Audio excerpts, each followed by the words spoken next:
সৰু খৰাহীটোত এক খৰাহী ফুল লগতে জবা ফুল। যিহেতু মোৰ মা কালীৰ ফটো আছে গোঁসাই আসনত, জবা ফুল নিদিলে ভাল নালাগে, বিশেষকৈ শনিবাৰ আৰু মঙলবাৰ। আজি কিন্তু জবা ফুল বেছি নাপালোঁ, এপাহে পালোঁ, তাকো বেলেগ এগৰাকীয়ে দিলে।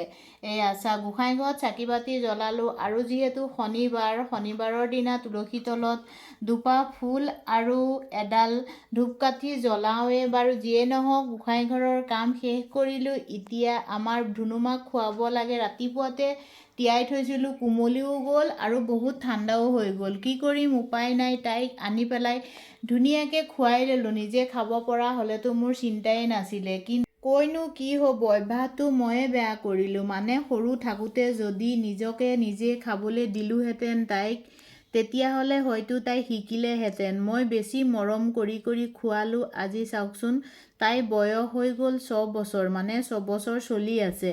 সদায় মই খুৱাই থাকোঁ, মানে 6টা বছৰ ধৰি মই খুৱাই আছোঁ তাইক তেনেকেই।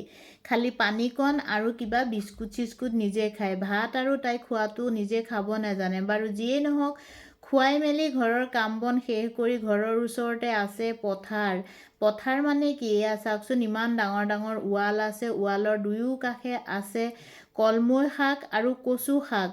বিচাৰিবলৈ আহিলোঁ, চাওকচোন, জংঘল আৰু জংঘল, দেখিলেই ভয় লাগে। বাৰু যিয়ে নহওক, কলমৌ শাক বিচাৰি গুচি আহিলোঁ।